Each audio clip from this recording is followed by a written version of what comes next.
A história narra a vida da família de Miguelin no interior do sertão mineiro. Viviam numa cidade chamada Mutum, um terreno localizado entre montanhas e isolado geograficamente. Sua grafia concretiza o local, já que este ficava junto a um covão, entre dois morros, mm. Tudo começa com o menino indo ser crismado em outro local, quando ouve falar bem de sua cidade e corre para contar à mãe sobre a beleza de ser dali, pois ela não gostava de morar isoladamente. A família era grande, havia diversos parentes com quem Miguelin se relacionava, os irmãos Chica, Drelina e Tomezinho, a Rosa que trabalha em sua casa e que às vezes era um personagem em meio aos seus sentimentos e fantasias.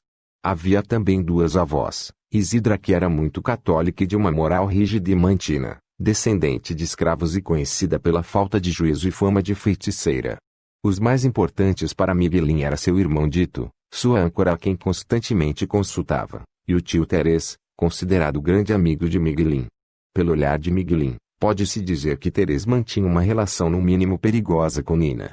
Houve até briga entre os pais e sua mãe quase apanhou, só não sofreu porque Miguelin se colocou no meio, sofrendo pela mãe. Comentava-se a todo instante que o tio não ia poder mais aparecer no Mutum. A outro momento crucial, nas situações diversas, Miguelin corre desesperado em direção à mãe, passando direto pelo pai, que fica irritado. Este episódio é logo um indicador da difícil relação que estabelecia com seu pai. Em meio a relações sociais tão diversas, surge uma terrível tempestade. Vó Isidra dizia que era castigo por causa das ações pecaminosas que rodeavam aquela família. Nesse contexto, Miguelin acha que irá morrer e desenvolve um apego pela vida. Seu pai lhe pedira para levar o almoço da casa até o local de trabalho, uma forma de tornar o garoto útil e introduzir aos serviços. Em uma dessas viagens, o tio Terês pede que o garoto entregue uma carta para sua mãe e esperava a resposta já no dia seguinte. Isso gera um conflito porque o menino gosta do tio e queria fazer o que ele pediu, contudo, sua intuição dizia que seria errado. Depois de muito refletir angustiosamente, decide não entregar e confessou ao tio, chorando. O tio compreende e não faz nada. Este foi um grande passo para o amadurecimento do menino. Uma nova tempestade chega e com ela uma sucessão de crises acomete a família. Ao assassinato de Patori, filho do curandeiro em Obero, um dos cachorros é ferido, um irmão sofre picada de marimbondo, um touro machuca Miguelin que descontou a raiva em Dito, também surge Luiz Antino, um homem que começa a se engraçar com Nina. Mas o ponto crítico ocorre quando Dito vai espiar o ninho de uma coruja. A ave acaba dizendo o nome dele, o que é visto como um mau presságio. Durante uma perseguição de um mico que havia escapado, Dito tem seu pé cortado por um caco que estava no terreiro. O machucado piora, o menino fica de cama, mas logo depois falece.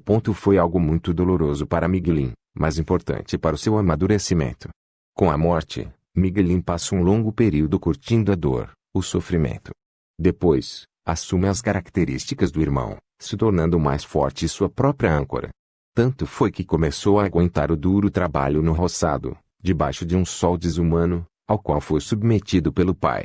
Um dos acontecimentos mais emblemáticos dessa mudança foi quando Miguelin tomou partido em uma briga entre Grivo e seu irmão Leovaldo. Grivo era um rapaz muito pobre e apareceu no Mutum para vender 2 patos como fonte de sustento para si e sua mãe. Leovaldo, irmão de Miguelin, era de uma índole maldosa e começou a maltratar Grivo sem motivos. Diante da injustiça, Miguelin bate no seu irmão para corrigi-lo. O seu pai descobriu e ficou indignado com a audácia de Miguelin não respeitar o sangue familiar e espancou-o. Diferentemente de antes, Miguelin não se sente mal, sim com raiva por saber o que era certo. O conflito instaura a conquista de espaço no ambiente familiar, e ele continua se envolvendo em outras brigas com o pai. Pouco depois Miguelin adoece a ponto de perder a consciência, ficava só de cama. Era como um casulo e ele sofreria metamorfose para atingir um estágio de amadurecimento. Quando a lucidez vinha à tona, percebia coisas que antes não entendia, como o desespero do pai que se sentia injustiçado por parecer que perderia mais um filho. Logo depois, descobre que seu pai havia matado Luiz Antino e se suicidado, provavelmente por causa de Nina. Miguelin também fica sabendo que tio Terês tinha voltado e ia passar a morar no Mutum pois iria casar com Nina. Por causa disso, vó Isidra parte de lá, indignada. No final, um certo Dr. José Lourenço descobre que Miguelin era míope e empresta-lhe os óculos. O velho mundo de Miguelin ganha uma visão completamente nova, mais nítida. Essa é a simbologia do crescimento, o que constitui um ritual de passagem. Contexto histórico: Manuelzão e Miguelin foi lançado um ano depois de o autor ser eleito para a Academia Brasileira de Letras. Contudo, o autor só tomou posse após 4 anos e, infelizmente, faleceu 3 dias depois.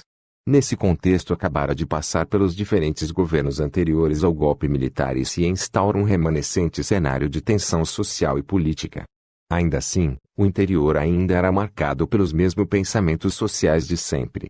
Esse cenário em que o sertão fica de lado pelos governantes, influencia na qualidade de vida dos rurais e até em certo ficar alheio às questões da cidade grande. Tudo isso é bem representado na obra. A narrativa é bastante lírica, é utilizado recriar o mundo do ponto de vista de uma criança. Os textos de Rosa sempre trazem um pouco da infância, mas nessa obra ela encontra o seu destaque. Trata com muita sensibilidade, emoção, com o poder das palavras e ligados a um ar mágico. Interpretação: a obra Manuelzão e Miguelin, que contém campo geral e uma história de amor, revela a genialidade de Rosa ao construir enredos e linguística. A relação entre eles é que se trata do crescimento, seja na infância, Miguelin, ou na vida adulta, Manuelzão. Ambas as narrativas têm forte presença da oralidade, embora seja desenvolvida em um universo que também dialoga com a alta cultura. Até mesmo o local em que tudo se passa é composição fundamental para a narrativa. Dessa forma, podemos identificar o regionalismo e o contexto histórico dual em que o país e a sociedade se encontrava.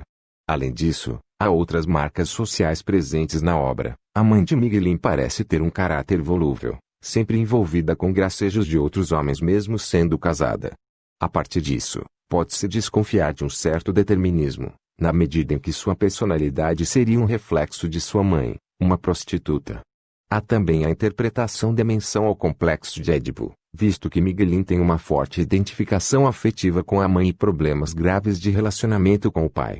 Outra característica presente é o conflito de religiosidades, representado pelas duas avós, uma católica e outra feiticeira. A influência das superstições fica evidente à medida em que traços da fé católica se misturam com traços da magia, como o presságio da coruja.